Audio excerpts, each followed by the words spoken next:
Hello, and thank you for spending time with the Pop Culture Junkie podcast. I am Shauna, and I am here with Olivia. And we have a lot to talk about.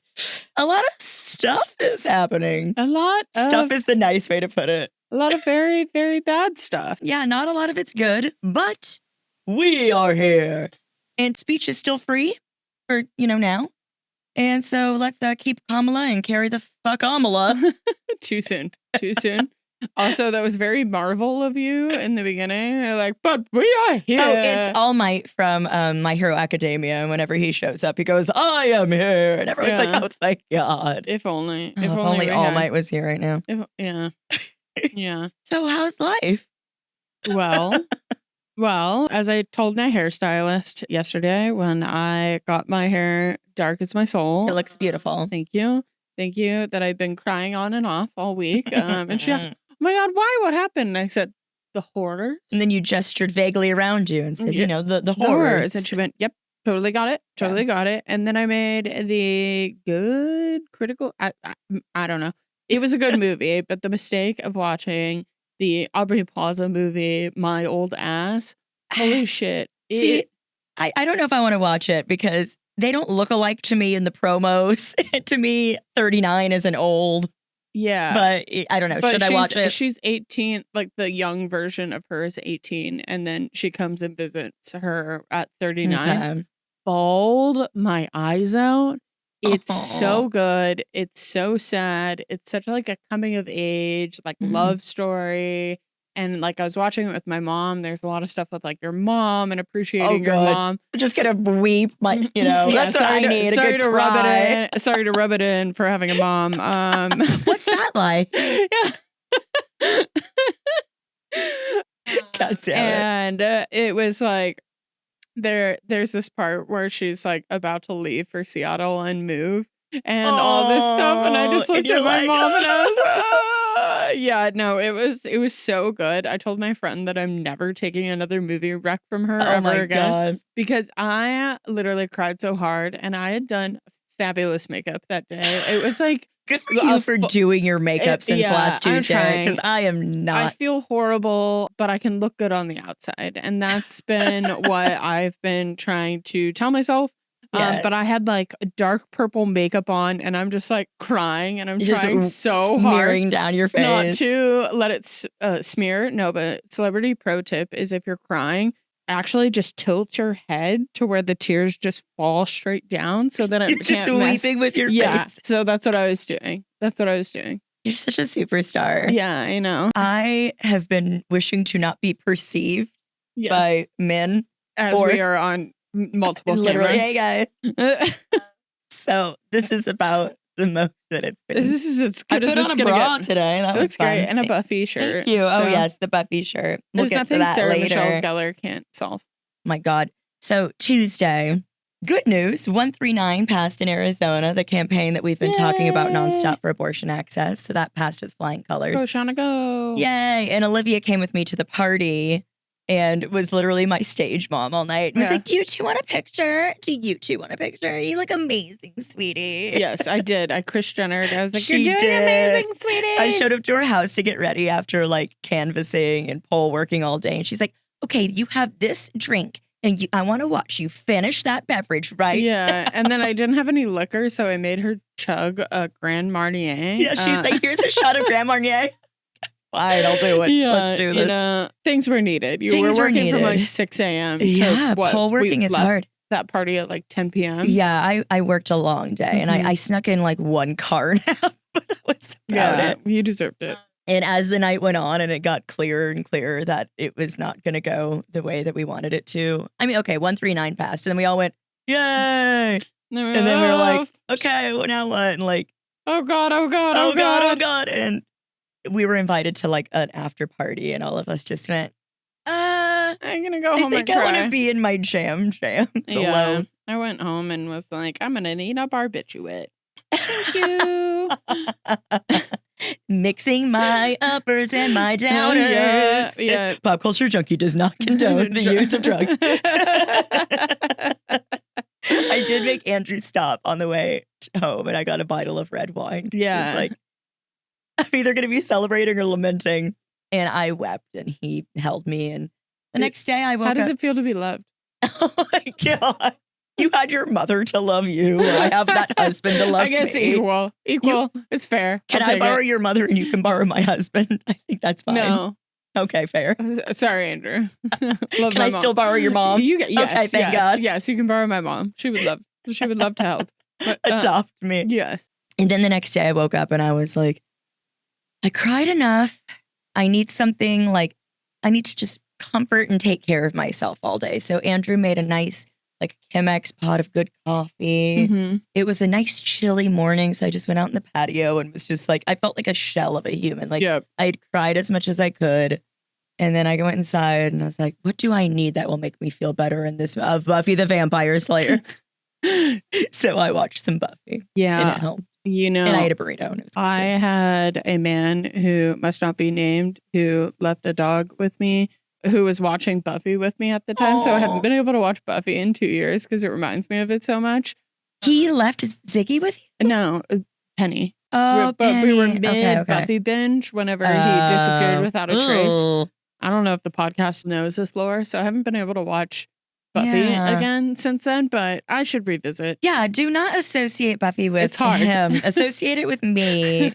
We'll do something stupid during an episode of Buffy I can or watch something. Like iconic Buffy episodes, but I can't start it from the beginning. Let's start it from the beginning, and I will go over to your house and like and run hold around me. naked or like shit in your floor, Yeah. and then you'll never be able to unassociate.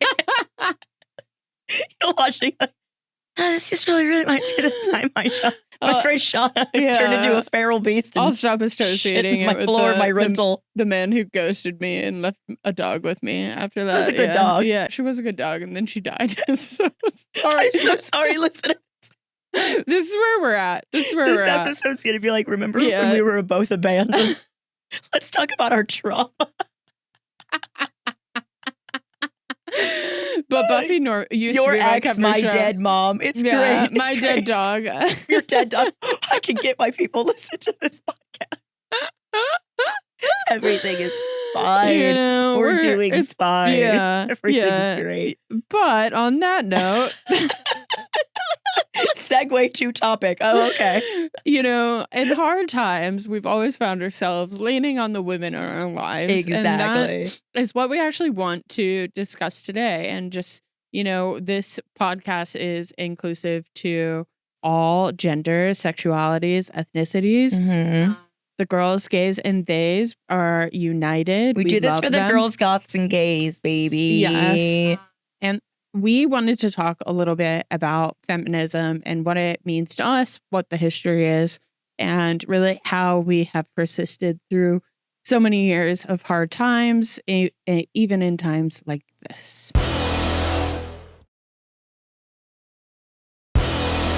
So even through this election, we're not going to see our first woman president yet. I still hold hope in my heart that there will be a fucking female president. Yes. Women still matter, shocking. And we can see that in the media and in pop culture. Is there equal representations between all genders, sexualities, and ethnicities? No, but we have seen that change for the better in some recent years. And a big reason for that is my favorite F word. Feminism. Ooh. No, that is not a dirty word. It's thanks to the various feminist movements of the last 110 years or so that we have rights that we do and still have for now. And the fact that representation in the media has become more diverse and authentic. Because it wasn't that long ago that it really wasn't. So we're going to look back on how feminism and pop culture hooked up, so to speak. So we're going to go kind of decade by decade here for a little bit and just talk about that intersection of pop culture and feminism. The 1910s to the 1920s. First wave feminism meets mass media. It's needed, okay? The people need it. The people do need it. I needed it. Keep going. 1913. The women's suffrage parade in Washington, D.C. generates unprecedented media coverage. 1920. Flappers emerge as cultural icons, challenging the Victorian gender norms through fashion and their behavior. 1927. The release of Wings, which I looked into and is a action movie about airplanes. Features Clara Bow, as the it girl, representing a new female independence. And if you are a Swiftie or you've just listened to me speak ever, Clara Bow. Oh, I've done that. I've done that. Yeah. Apparently, whoever is listening to this podcast is too. Clara Bow is actually referenced in the Tortured Poets department. Oh, love that. And it's actually called Clara Bow. And there's the name of a song? Yep. Yeah. And so she is the most iconic kind of early 1920s actress. She's, as you mentioned, where we get the term it girl from, but has truly been just an icon throughout the years. I think Stevie Nicks, Taylor Swift, that's kind of the theme of the song and them going through it. So. Yes. And obviously the 1910s and 20s, we talk about like flappers and like first wave feminism. And this throughout history is going to be predominantly white women. Yep. So we do realize that the 1910s and 20s were not the same for everybody and every woman who experienced them. Yes, as we know. Then we really run into the 1940s to the 1950s, World War II, and then the post-war period. The most iconic imagery that you're going to think of and see within this time, of course, is Rosie the Riveter poster. She becomes a cultural phenomenon.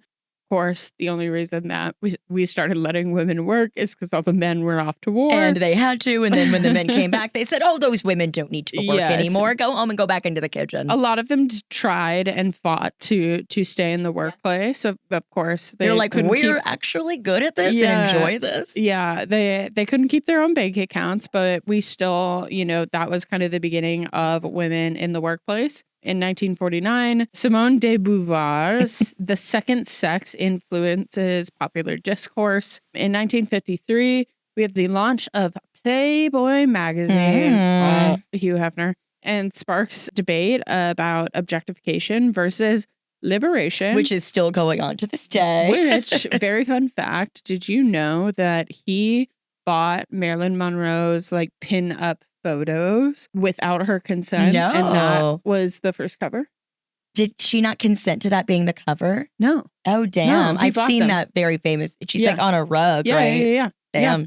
So that's how it got started. That feels like objectification. Well, that's Marilyn's life for you. Yeah, it's truly. not Marilyn, but Marilyn's life. Yeah. And then in 1955, we have Rosa Parks' arrest, which highlights intersection of civil rights and the women's rights movement. Exactly. The 1960s brought about second wave feminism. So in 1963, we have Betty Friedan's The Feminine Mystique, which became a bestseller. 1966, the formation of the National Organization for Women, also known as NOW, which still exists to this day. Hire me. I sent you my resume. Please hire me. 1968, Miss America protests sparks bra burning mythology in media. I love the bra burning stuff. Everybody watching us on camera, I have a tattoo of a burning bra on my arm. I just love that. And then 1969, nice. Our Bodies Ourselves, an incredible book, was published, revolutionizing women's health discourse. And we're still there. And we are still there. Imagine that. Women have health needs and they need taken care of and legal access to. In 1971, we have Ms. Magazine launching. In 1972, Title IX passes, leading to increased representation of women in sports media. Another thing we're still struggling with. Isn't that a funny trend we're noticing here? Yes. I love it. Back to when, our parents were still dealing with these things. We have the iconic Rocky Horror Picture Show challenging gender norms, which comes out in 1975. In 1977, Free to Be You and Me by Marlo Thomas promotes gender equality. And in 1979, Margaret Thatcher becomes UK Prime Minister, sparking media discussions about women in power. Isn't that so funny? Media discussions. Can a woman really lead? Oh my gosh. Meanwhile, they have a queen. Right. She doesn't really lead. She just kind of sticks knives into cakes. Yeah. And has corgis. Yeah. Yes. The 1980s, that working woman era. So Dolly Parton. Exactly. That is literally the first note is 1980, 9 to 5. Highlights workplace sexism. 1983, Madonna emerges as a controversial figure. But she released that book in the 80s or 90s too, all about sex. Yes. What was it called? What was a documentary? It was like a tabletop book too. Madonna's movie was Truth or Dare, which I have never the seen. documentary. But I bet good. it's sexy. It's really good. It has a lot of gay representation. I bet there's a lot of bush. Gay clubs. I mean, yeah. Bush. A lot everywhere. of bush and gays. Not I need George to see Bush, but like Bush. No. Like you know? Bush. Bush. The better Bush. The Bush. Bush. The Bush. 1984, Geraldine Ferrero's vice president nomination generates widespread media coverage. And then in 1988, Murphy Brown debuts, featuring a single career woman protagonist. Imagine that. Then we head into the 1990s with girl power and third wave feminism. Definitely what I grew up with. Yes. Spice Girls, baby. Girl power. So in 1991, we have the famous Anita Hill testimony, which brings workplace harassment into the national spotlight. Fuck you, Clarence Thomas. Literally. We both deep sigh. If only people believed women. Literally. Imagine what we would be dealing with. Just imagine for a moment, dear listener. Imagine. In 1992, we had the Year of the Woman in American Politics come out. I don't know why that made me laugh. Because we're just, if we don't laugh, because of the then horrors. We cry. If we don't laugh, we cry. Literally.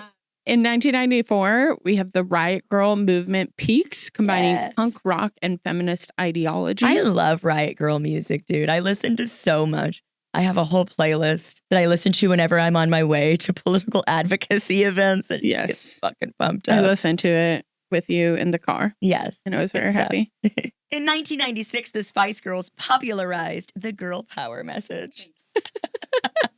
And in 1998, Sex and the City debuts, sparking discussions about female sexuality. Actually, in my gender study class, I wrote a paper about how each character of Sex and the City really represents different female tropes. Absolutely. And all of those things. And I think the mother, it was the maiden, the whore, like the Madonna versus whore. Yes, and the different types of women that are allowed and accepted, but still sexualized. Mm-hmm. And so I think HBO created an amazing show to really represent the change in women, the way they were thinking, what it looked like to be 30 and be sexy and 100%. Still it's their own person. While Charlotte is obsessed with getting married, I love Sex and the City because you see someone like Samantha who... And they're still friends. Yes. Yeah, absolutely. So, and it is like, I mean, we've talked about that show so much on the podcast, but it's like a moment in time, obviously, and it has its flaws. But for what it was when it first came out, it was revolutionary, 100%. The 2000s, digital age feminism. So in 2002, we have Eve Ensler's The Vagina Monologues, which became a global phenomenon, which I've never seen. Have you seen The Vagina Monologues? I actually haven't, but I know it as, Ben Shapiro's worst frickin' nightmare. Oh my God. That's for sure. Of course. 2006, social media platforms enable new forms of feminist activism. In 2008, oh my God. Hillary Clinton ran for president in 2008. She tried before Obama.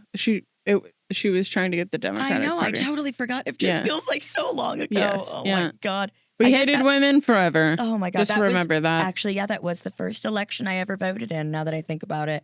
Yes. Hillary Clinton ran for president. I would say primary. In the primary, yes. She lost to Barack Obama, Obama was obviously a revolutionary candidate. Yes. 2009, Lady Gaga emerges as a voice for gender and identity politics. And we love that. And we love Little her. Monsters. Yes. Little monster. And then we enter into a term you've probably heard quite often, fourth wave feminism and social media. In 2011, we have Beyonce with her iconic Run the World Girls becomes our feminist anthem. In 2013, the launch of the Lean In movement by Sheryl Sandberg comes out. Now, I feel like today there is a lot of pushback against Lean In. I do think that Sheryl Sandberg is an amazing CEO and woman, a figure within business and within tech, and has a lot of value that she can provide. And to have grown up, like her TED Talk is really, really good. I haven't watched it. I'll have to give that a view. Yeah, her TED Talk is really, really good. But for her to move her way up in such a tech-driven world, I do think she is worth giving her flowers to, even if she's not a perfect person. In 2015, Emma Watson's He for She campaign, she collaborated with the UN deeply, really became an advocate for women and just overall. Yeah. In 2017, we had the Me Too movement transform into a global phenomenon. I think we still see it today. Yeah. A lot of backlash to it today. Which is awful. Like, I remember when that first came out and like everybody using that hashtag and everyone just kind of like, you see it on somebody's wall and you're like, oh, fuck you too. Like, and that's what it is. Me too. Yeah. So. Yeah. I think it really came for the movie industry. But not like Harvey Weinstein for sure. Yeah. Not necessarily within the music industry in the way that we would want to. It was definitely, movies. We're starting to see that a lot more now with everything coming out with Diddy. Yeah. But hopefully we continue to expose abusers and believe women. 100%. That kind of goes into the next one too, like by the Me Too movement. Yeah. And then in 2018, we had the Time's Up movement, which launches into the entertainment industry. Unfortunately, it was a lot of talk and we're still seeing a lot of abuse happening within these industries and a lot of people still glorifying individuals around this. Like I don't know if you saw the history of violence with Chris Brown that just got released. God, no. And all of these things. But in 2019, a record number of women in Congress generate media attention with their Me Too stories. Yes. And just entering into Congress and politics in general, trying to smash that glass ceiling. Yes. Just keep pushing back. Yes. The 2020s. So where we are now, contemporary developments that we're seeing. In 2020, Kamala Harris did become the first female vice president, which I think is something that doesn't get enough attention, honestly. First female president for 40 minutes. That's true. We did discuss this last night. Kamala Harris was president for 40 minutes while Joe Biden had a colonoscopy. We did it, ladies. We did it. Feminism is solved. Racism's done. We did it, Joe. We did it, Joe, for 40 minutes. 40 minutes, for 40 friggin' minutes. 2021, growing focus on intersectional feminism in media started to rise.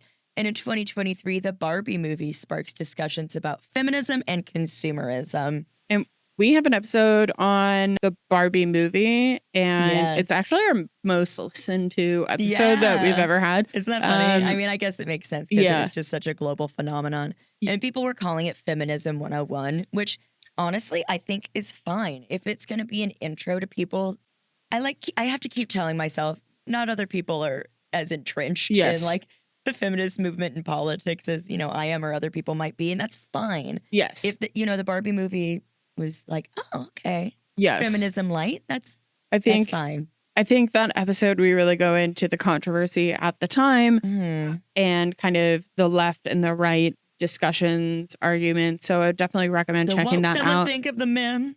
Yeah, if you have not listened to it, it's a great one. We really go into it. And we have a lot of fun in that episode as well. I love that movie. I want to name some of my favorite feminist pieces of pop culture. So we're going to take a quick break. And when we come back, we'll talk about some key themes at the intersection of pop culture and feminism, as well as our favorite female representations in pop culture.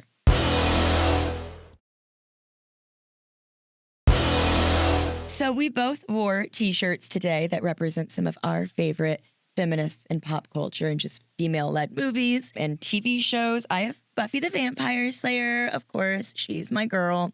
And that kind of came out during the 90s when we talked about the girl power third wave feminism. Buffy represented, you can be a girly girl and, date boys and wear skirts, but then also fight the forces of evil, right?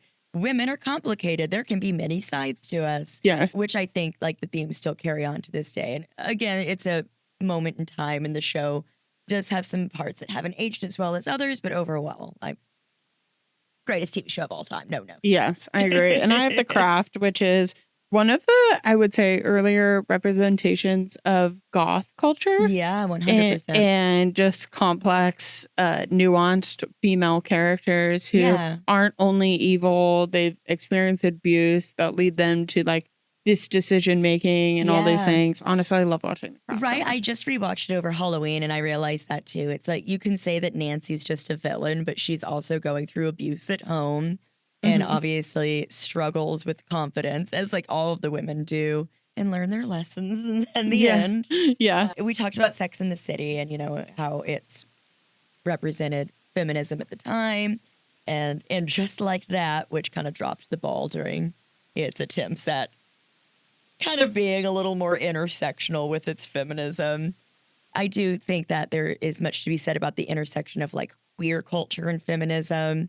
So we get shows where we see more trans women represented, more Black women, obviously, women of color taking the wheel, which is amazing. I'm trying to think of more of like everything I watch, I feel like is kind of like a female led. I need that. And we grew up with Disney princesses, right? Who were in the early days all having to be saved by the prince. And then during the 90s kind of came out with that girl power again, Mulan, Pocahontas kind of saving themselves. Then we had Frozen, who the sisters saved each other and they didn't find husbands.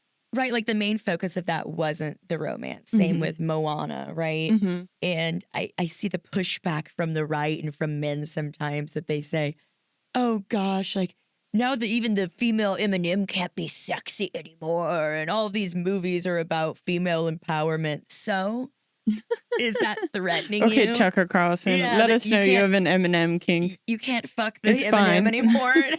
It's fine. You can just be into M&Ms. It's fine. It's fine, bro. It's fine. Only your conservatives are going to judge you. Well, once you repent, you want to fuck a bowl of M&Ms, you could fuck a bowl of M&Ms. Yeah. You've just, join the furry community. They'll accept you. Get a furry little M&M. Oh my God. It's just, I hate that pushback that we see. And it goes on decade after decade where no matter what advancement feminism and the female rights movement seems to get, it's like there's someone there to be like, oh God, they're going to go to work. And then, oh God, we're going to let them vote. Well, that was before going to work. And oh God, now we're going to let like Black women vote and go to work and Hispanic women. And oh my God, and now the trans women, when will it stop? Like, yeah, it was interesting. Actually, I saw a quote from Stevie Nicks. The first time she ever voted was this election, actually. And I think of Stevie Nicks as someone who is so feminist, so powerful, so witchy, right? And she said one of her deepest regrets is not voting. Wow. And so, I think good on her for, doing it now. Yeah, I think there is so much in our history of women being pushed down and less educated and things like that. Where not given the opportunities to be able to educate themselves. Like we weren't able to take out credit cards until the 70s. We weren't able to divorce our husbands until the 70s as well. Like go to college, get degrees, things like that. So it was just, like you said, being pushed down. Yeah. Yeah. I think that, despite where we may be going back to, we look at this timeline that we just gave, there is so much growth for women. It's nice to read it when it's all laid out like that, especially when we're having like, I feel for, obviously, we've both been mourning for the past week or so. I don't know when this will come out, but at this point, Donald Trump will be inaugurated as the next president. And that terrifies me. And I know that terrifies a lot of women, especially women of color who like have been leading the charge, dude, like voting overwhelmingly opposed to him. And I know that leaves us all scared. And so it's nice to kind of look back on how far we've come and see where we have to go. With that, let's talk about some kind of like key themes throughout history where we see the intersection of feminism and pop culture. First, I'll talk about media representation of women. So the evolution of female characters in film and television, where it starts. I mean, you think back to like I Love Lucy, right? And she's the doting housewife. And obviously she's hilarious. And I think she's a feminist icon. Leading her own show. She has a friend who comes over. She can be sassy with her husband, but they're definitely sleeping in those separate beds. And she has to wear the makeup and the dresses every day and is very distinct gender roles. And I was looking at old clips yesterday of Bewitched. Yes. And where Darren is talking to Samantha, that's her name, right? Samantha the Witch. To Samantha's mom. And he's like, well, I think that she'll be just fine if she doesn't use her witchcraft and she's just going to be a normal lady. And her mom's like, why are you trying to stifle her? Shouldn't you love her for who she really is? And he just wants her to be a normal wife who stays home and cooks and cleans. And somebody commented that like Bewitched and I Dream of Jeannie, which are such fun shows, kind of represent like the male fantasy where you can marry this secretly powerful, sexy woman, but when she's with you, she's just going to be a regular broad who wants to pop out babies and cook and clean. So no one knows that she's secretly powerful but you. And I never really thought about it that way. And then, you know, throughout the 90s and 2000s, we kind of have and 80s, the dumpy husband with like the really hot wife. Yeah. So the Simpsons and Family Guy and all of that. And Married with Children, right? Yeah. Where, don't worry, I'll take care of you, which was made fun of in Kevin Can Fuck Himself. I haven't seen it yet, but I really want to. I watched the first season and I really liked it. Yeah.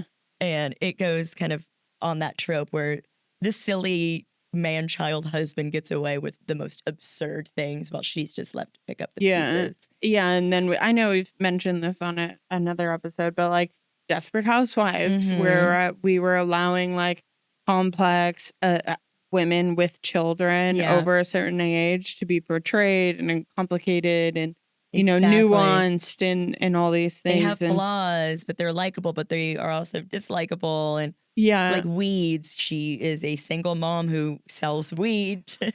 I loved the first couple seasons. Yeah, then it got bad. But the first couple seasons, gold.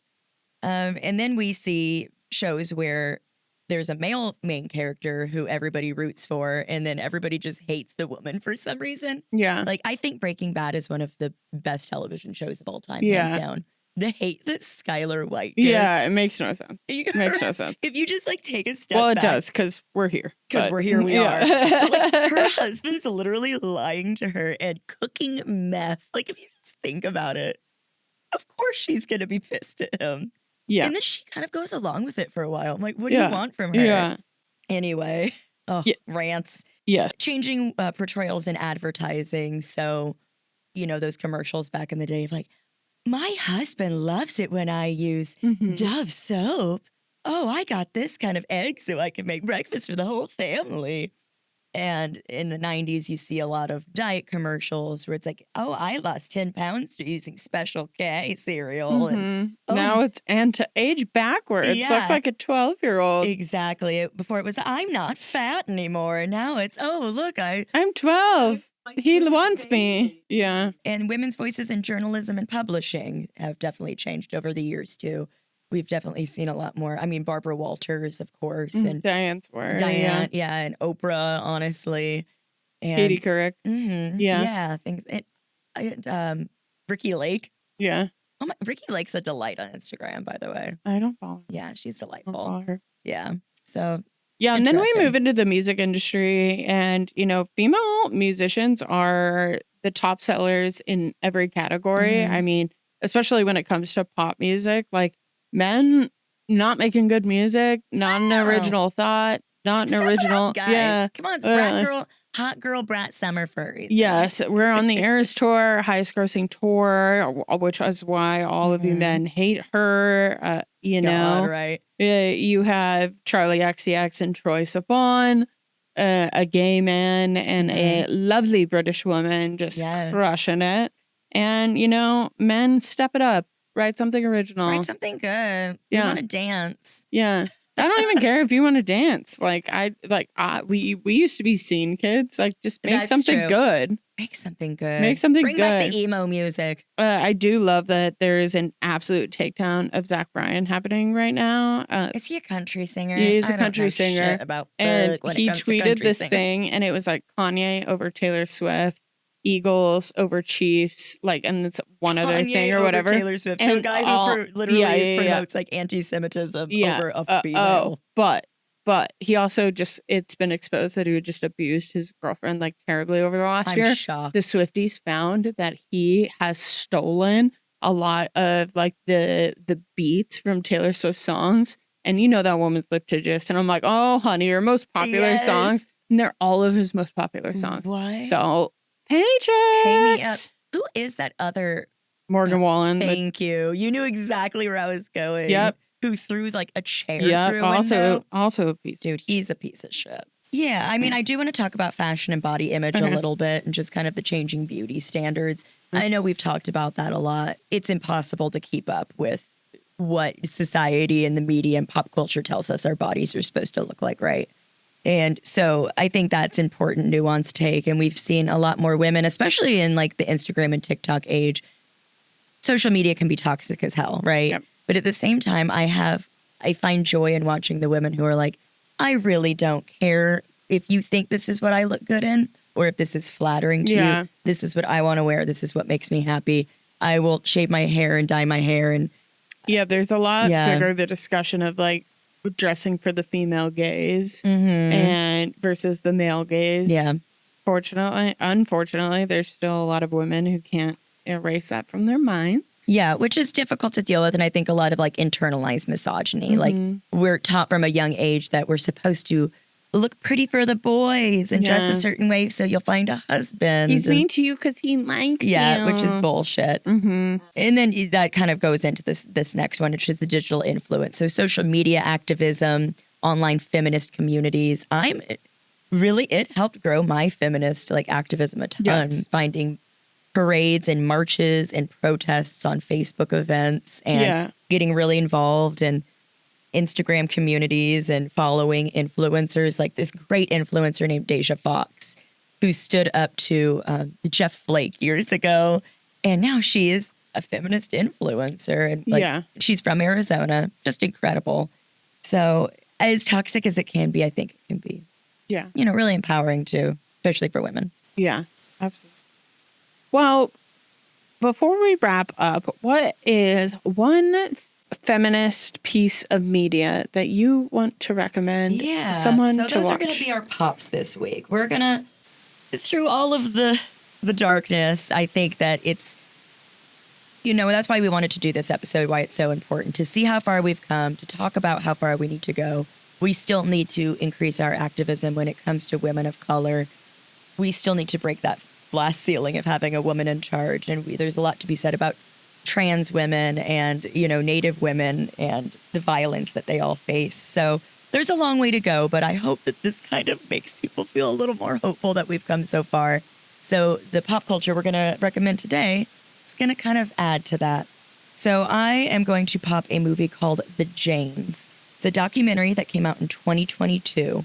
The synopsis is, in a pre-Roe v. Wade era, female activists calling themselves Jane build an underground network for women with unwanted pregnancies and provide low-cost and free illegal abortions to an estimated 11,000 women. Yes, I love that story. Yes, so that way, if you found a poster, if it was a word of mouth and you needed an abortion, which was illegal in this time, you would call the number and say, "Hey, is Jane home?" And they would lead you to connecting to this woman, Jane, no real names used, who would connect you with a healthcare provider who would take you somewhere and give you an illegal abortion. Study up, ladies. Do it for you. Study up, ladies. Study up. Everybody watch The Janes. Recreate the Jane network. Literally recreate the Jane wheel. So these women faced jail time and legal prosecution. I mean, just the emotionality of just being with each other through all of this and dying from sepsis. I mean, hospitals in this time had full-on sepsis wards for women who were dying of illegal, unsafe abortions, trying to self-abort. There's a lot to be said also about the safety of self-abortions, and people have been self-aborting for centuries. But I will not go on that tangent today. But this is a very powerful documentary, and I think very timely after the fall of Roe. So something that we can all watch and learn a bit from. Yeah. What about you? My pop for this week is She Said at the New York Times. Journalists Megan Tohey and Jodi Kantor, who reported and exposed the sexual allegations against Harvey Weinstein. This story is actually what started the Me Too movement. Oh, dang. And it is such an amazing movie. It has Zoe Kazan and Carey Mulligan in it, Ashley Judd, And it was an amazing movie. I think it's going to be more and more relevant as we go on. Yeah. To really uplift journalists 100%. as time goes on. To piggyback off of that, I mean, free speech in journalism is going to be under attack over the 4 years. And I'm not just making that up. That has been said by the incoming administration. Yes. From the enemy within. Yeah. So listen to reputable sources and journalists and female journalists. And while this week we have not been our normal, funny, silly, goofy, silly girls. I think we're still funny. Yes. We want to be a place where you can come and escape. And we wanted to do this episode purely because, you know, it is an important topic and we stand with women. We always will stand with women. Yeah. And expect, you know, fun, silly, goofy things. But we will be here holding space for all women and really anyone going through a difficult time. Yeah. Like, if you're anything like me, I need to escape. My TikTok algorithm makes me want to, like, literally jump off a bridge. All I needed, I just needed kitties and puppies this past week. Like, I just need stupid movies and kitties and puppies. So while this is an incredibly difficult time, next episode we release, we will try to have fun. We want to be a place where you can escape, but always feel free to say, hey, like, we want to have an episode on this. Yeah. We would love you to talk about this. Even 100%. if it's short and sweet, we're here for you. We hold space for you and we love you. Yeah, absolutely. And I know we're two white chicks in Arizona, but like she said, stand with all marginalized communities and just want to be a place where we can all love each other and create peace and fight any kind of injustice that we see wherever we see it. For those that are, you know, kind and yes, and believe other people should have rights. Imagine that. Imagine believing other people should have rights. Yes, all people. But then also, we all need to turn off our brains and watch some stupid reality shows and gossip about things that really don't matter at the end of the day. I've been watching Gossip Girl as well. It's on Netflix now. I know. And I needed something so stupid to watch the other night, and I might get canceled for saying this, but we watched Three Amigos. I had never seen it. It was one of my husband's favorite movies growing up. Your husband's Mexican. That's what I said. I was like, well, if he says it's okay. It's like he's the one who recommended it. And it was very stupid, but I chuckled a lot. So watch something stupid that'll make you chuckle this week. And on that note, I think it's time for us to jump on our feminist broomsticks and fly on out of here. We did that in the Halloween episode, but I think that it stands to say. Can I tell you where the broomstick came from? Oh my God, yes. I watched the video that you sent, but please. Okay. Olivia is going to talk us about broomsticks for like 2 seconds. Okay, go ahead. So I follow this account. It is so amazing. I need to follow them. Kinky History. And so basically where the witches on broomsticks came from is women used to dip hallucinogenics into the broomstick and then put it up their lady parts and ride it to, you know, have stimulation and get high as balls and to distract them from the horrors. And the drugs that they were doing were hallucinogenic drugs. And so they were acting all freaky and weird. And it was like, they must be witches. Why witches on broomsticks became a thing, because they were sexual, they were hallucinating, and they were just having a grand old freaking time. Those are just naked, tripping, masturbating women, okay? Yeah. Which at the end of the day, that's me after this episode. I was going to say, who amongst us is not? That's going to be me for the next 4 years. It's just tripping balls. Yeah. Like I said, the barbiturates. I needed them. Ma'am, you're barbiturates.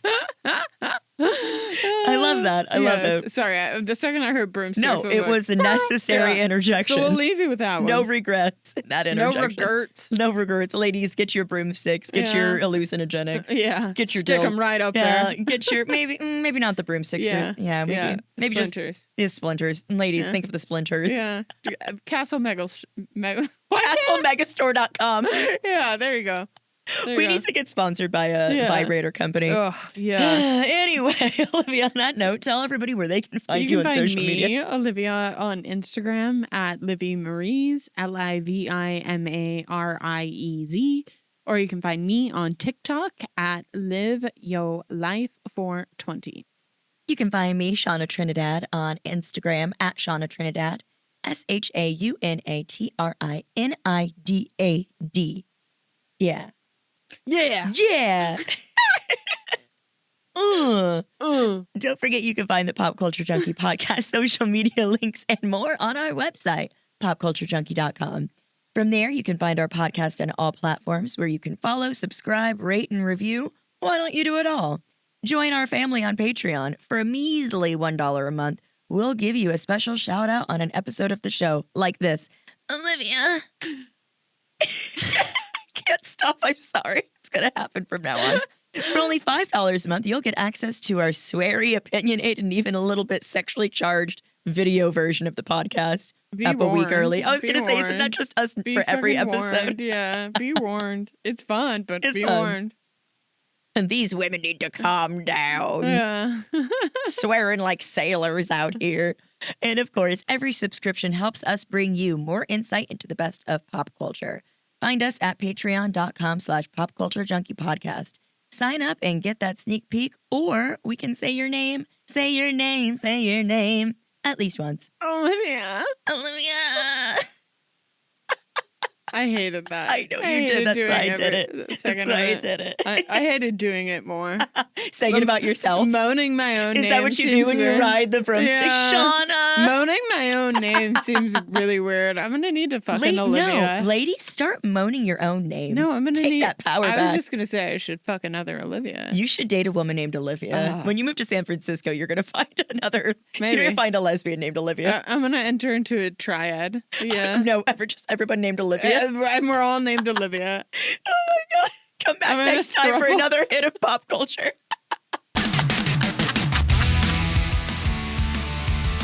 The Pop Culture Junkie podcast is produced by Jeff Markin and Cheryl Lightfoot for the Pop Culture Entertainment Network. So entertainment.